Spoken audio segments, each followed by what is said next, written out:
dans tous les domaines de l'imaginaire, et c'est aussi se faire conteur sous le nom de Claudio le Vagabond. Autrement dit, passe son temps à raconter des histoires, que ce soit les siennes ou celles des autres. Sa propre histoire, pleine de tours et de détours, l'a conduit dans plus de 40 pays, dont une trentaine enchaînés lors d'un grand tour du monde de 1000 jours, 10 nuits, à la recherche des contes et des légendes traditionnelles. Il est revenu de son périple avec de nombreuses nouvelles, dont certaines ont déjà été réunies dans les contes du Vagabond qu'il a illustrés de plusieurs photographies du monde entier. Un autre ouvrage, Le Bar de Partout, est sorti en septembre 2009 aux éditions Gauss. Son prochain ouvrage, La Révolte d'Elvis, paraîtra en novembre 2013. Alors, messieurs, le climat s'affole dans une bienveillante indifférence générale, on peut le dire. Allons-nous tous devenir des réfugiés climatiques, avec quel espoir de retrouver une terre sous nos pieds un jour, lorsqu'il n'y en aura plus? Alors, je propose, M. Squarzoni, que peut-on prévoir dans les années à venir concernant les changements climatiques et leur impact sur l'habitabilité de certaines régions?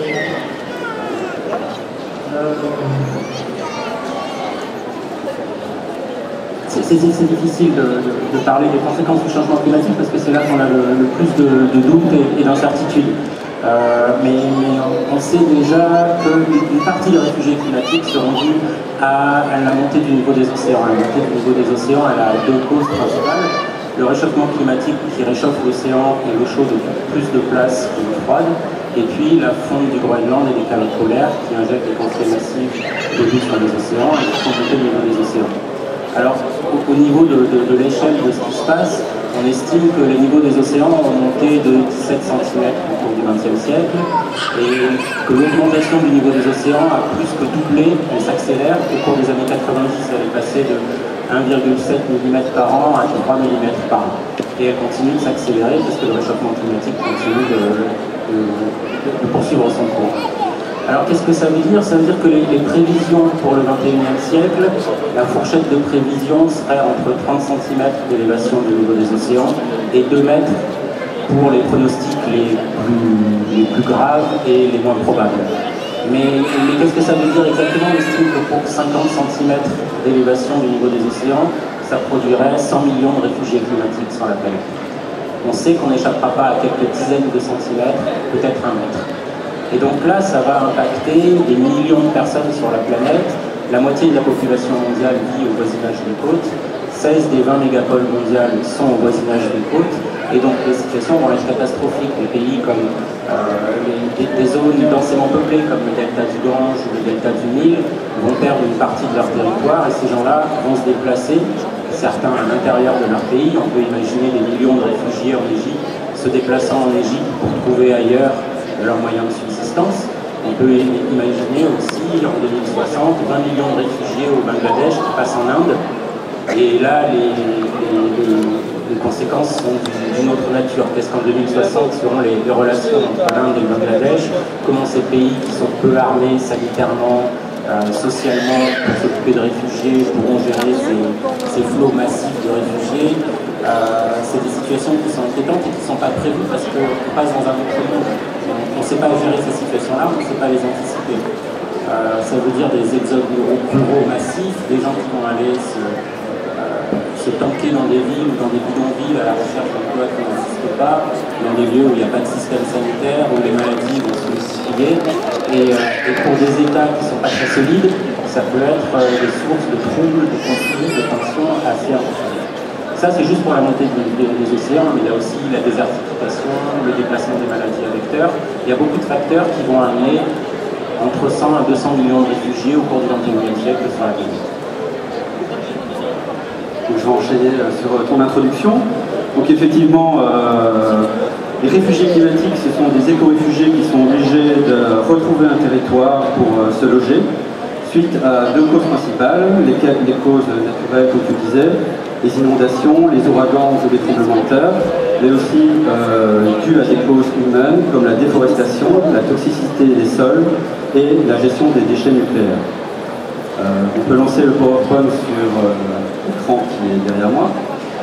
Je vais d'abord essayer d'établir une première idée pour essayer de subvenir justement à ces futurs réfugiés climatiques qui sont actuellement de l'ordre de 30 millions dans le monde, soit la moitié de la population française.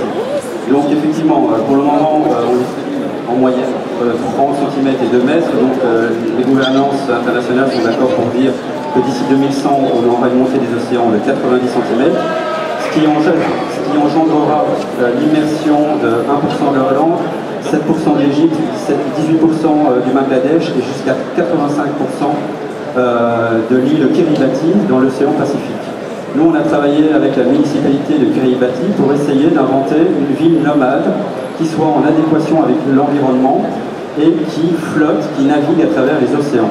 C'est le projet Lilipad, qui est un projet qui veut donc établir une cité autosuffisante, qui produit sa propre énergie, qui recycle ses propres déchets, en total respect de l'environnement, et qui permettra d'apporter un logement à ses futurs réfugiés ultramarins. Donc on travaille sur cette problématique depuis 5 ans pour savoir s'il est possible de réinventer une façon de vivre en mer de façon amphibie, c'est-à-dire aussi bien au-dessus du niveau de l'eau qu'au-dessous du niveau de l'eau, en construisant des plateformes flottantes qui ne soient pas simplement des villes construites sur la mer sur un système de pieux, qui viennent bien souvent détruire les écosystèmes, ou des villes construites sur la mer sur un système de polders qui est développé par les Hollandais, aux Pays-Bas notamment, et dans tous les Émirats arabes unis, qui est une technique qui n'est pas du tout durable, étant donné que ces bancs de sable s'érodent en général en une décennie. Donc ici, c'est simplement quelques projets de cette ville idéale, la ville Lilipad, qui est un projet qui a volontairement été créé pour engendrer des débats avec des sociologues, avec des politiciens, avec des économiciens, qu'on a présenté à l'ONU et à la communauté européenne pour savoir qui allait payer la dette écologique dans les 10 prochaines années. À savoir que le dérèglement climatique est principalement dû à nos émissions de carbone, à nous les pays occidentaux, et que ceux qui en subissent la conséquence sont à l'autre bout du globe et sont souvent des populations économiquement plus faibles. Et donc les gouvernements actuellement réfléchissent à qui va payer sa dette écologique. Est-ce qu'on devrait inventer une taxe internationale pour pouvoir construire les futures structures du futur qui viendraient offrir un nouvel habitat à cette nouvelle typologie de population?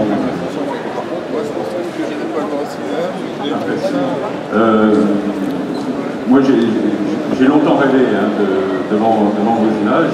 La première question qui me viendrait, c'est de savoir comment vous avez collaboré avec les gens de la nation Kiribati et où en est l'avancée de ce projet. Étant donné que la situation des Kiribati s'est un peu détériorée ces derniers temps, il y en a un qui fait un peu le questionnement parce qu'il a demandé le statut de réfugié climatique à l'Australie. Donc en fait, on a travaillé en partenariat avec la municipalité qui, à la base, a pris le projet comme le logo représentant l'appel aux nations occidentales pour justement payer cette dette écologique. Donc c'est un projet avec lequel on fait un peu le tour du monde en conférence pour essayer de sensibiliser la population. En fait, nous, après en tant qu'architecte, on n'est pas omniscient, donc ça crée forcément des débats interdisciplinaires gigantesques avec des sociologues, avec des économistes, avec des politologues, pour savoir comment une cité aquatique peut fonctionner en autarcie, comment elle peut grandir, comment elle peut diminuer en surface. Et après, nous, on a fait notre travail d'architecte avec nos ingénieurs pour faire en sorte que ce soit possible, en partenariat avec l'ingénierie navale, de construire ce type de plateforme. Nous reviendrons un peu, je pense, sur la partie politique et la partie économique. Et je voudrais un peu poser comme question, comme on a dit, vous avez vécu, vous avez été voir les gens sur place. Comment les gens peuvent... Enfin, il y a des gens, vous avez rencontré des gens qui étaient déjà déplacés, peut-être pas pour des raisons climatiques, mais pour d'autres raisons. Comment on vit quand on est déplacé? En fait, je ne suis pas vraiment allé voir des gens qui étaient déjà déplacés. J'ai été dans un endroit qui est très à risque, c'est-à-dire à Alexandrie en Égypte, qui est une ville de 4 millions d'habitants dont la moitié vit en dessous du niveau de l'eau. Et autant dire que l'eau monte et que... En fait, j'ai réussi à rencontrer là-bas quelques rares scientifiques qui s'intéressent à la chose et qui se demandent un petit peu ce qu'on va faire, ce qu'on pourrait faire pour éviter la gigantesque catastrophe que ce serait. Et leur gros problème là-bas, c'est que chez eux, on ne les écoute pas. Il y a toujours des problèmes plus pressés, économiques en Égypte. En plus, les hasards de l'histoire et de mon billet d'avion a fait qu'ils étaient en plein milieu de la révolution. Ils avaient donc un peu autre chose à imaginer. Et là, je crois qu'il y a un grand nombre d'endroits où on sait vaguement qu'il y a un grand risque que ça va arriver dans 5 ans, dans 10, dans 50, comme disait Philippe, l'inondation du delta du Gange au Bangladesh va amener à déplacer entre 15 et 20 millions de personnes. On ne sait pas où, à l'intérieur, à l'extérieur. Si on va un peu sur le site des Nations Unies, il y a plein de rapports pour dire oui, les réfugiés vont être un problème, il va y en avoir énormément, ça va arriver très vite, mais on ne sait pas quoi faire, ça n'est pas la priorité. Et c'est là le problème, c'est que ça va arriver et il y aura très peu de choses prêtes. C'est comme le climat lui-même, on sait que ça arrive, on sait qu'il y a un problème et on ne fait pas vraiment ce qu'il y a à faire. Et ça va nous arriver dessus d'autant plus violemment. Alors effectivement, Caïbo, vous présentiez des projets quand même qui existent, c'est-à-dire qu'il y a quand même des gens qui s'en préoccupent. Claude Eken, vous avez écrit une petite nouvelle, c'est le plaisir de vous laisser lire sur le sujet en vous projetant dans l'avenir. Et la question, effectivement, c'est qui va payer, parce que c'est extrêmement cher. Je pense que Vincent Caïbo, je ne sais pas si vous pouvez donner les chiffres sur le coût de votre projet. Mais... Ça coûte combien, Nicolas, de 2 milliards, 3 milliards de dollars? Ça coûte, elle est estimée à 1,2 milliard pour abriter 50 000 habitants. D'accord, et donc oui, c'est 100 000 habitants pour une ville périphérique, je crois. Et donc c'est jouable, mais il faut dresser les partenariats internationaux parce que forcément, c'est pas lui qui va se... C'est pas trop spécial. En fait, c'est vrai, il y a toujours la question de l'argent, et bon, c'est pas seulement valable pour les villes qui les bâtis ou pour vous, ce sera pour le Bangladesh, peut-être pour certaines régions de France également. On voit bien qu'on est toujours en train de parer au plus pressé lorsqu'il y a eu une inondation, une tempête, et au lieu d'investir pour faire en sorte d'abord d'empêcher le climat de se détériorer davantage et puis ensuite pour se prémunir contre tous ces changements.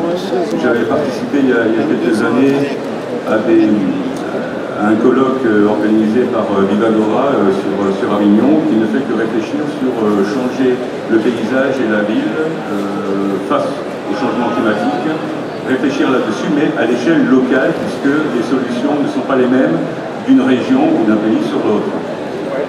On sait par exemple que la vigne est le premier indicateur de changement climatique. Vous avez tous remarqué d'ailleurs que le degré des bouteilles de vin a quand même augmenté depuis une vingtaine ou une trentaine d'années. Dès que ça chauffe, c'est le degré qui monte. Et le problème pour changer tout ça, c'est qu'il y a toujours des gens qui n'ont pas les moyens de financer ça. Lorsque l'on change une société, il faut toujours penser qu'elle ne change qu'à la vitesse du plus lent.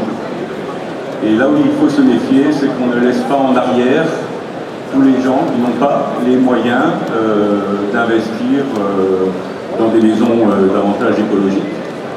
Et qu'on ne rajoute pas à l'image du pauvre l'image du pollueur, puisqu'il n'a pas les moyens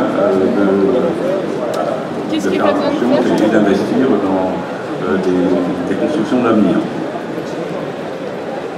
Ça pour moi c'est un bon problème. Moi, je voudrais embrayer aussi en renversant un peu la vapeur, c'est-à-dire qu'effectivement, nous en tant qu'architectes et urbanistes, on est amenés à proposer des solutions pour apporter une réponse au dérèglement climatique, mais on est aussi souvent consulté pour apporter une réponse à la source, c'est-à-dire comment ne plus polluer, comment faire en sorte que les pays occidentaux inventent des nouvelles énergies propres. Donc là, je vais faire juste un petit encart sur l'explication de la fiche des Utopiales avec le projet Hydrogénase, qui est un projet de zeppelin vertical se déplaçant grâce à une énergie propre, renouvelable à l'infini, qui est l'hydrogène, qui est un gaz que l'on peut produire à partir de la dégradation des déchets plastiques et des déchets carbone qui se trouvent dans nos océans et qui peuvent être recyclés à travers des réacteurs anaérobies d'algues vertes, c'est-à-dire par un processus de photosynthèse accélérée pour essayer d'inventer la mobilité du futur. Ce projet, c'est un projet qui nous a été commandité en recherche fondamentale avec un laboratoire américain pétrolier pour justement, c'est intéressant dans le thème du festival, c'est de dire comment la science et la fiction peuvent nous aider à se projeter dans les énergies propres de demain et de renverser et de transformer en un changement de paradigme de sociétés post-carbone en des sociétés renouvelables. Et donc c'est quelques images de ce projet qui expliquent justement comment à partir de fermes urbaines flottantes qui viennent épurer les eaux usées dans ces bioréacteurs, on peut créer une énergie propre, sans émission de carbone, renouvelable à l'infini. Bon, alors on a évoqué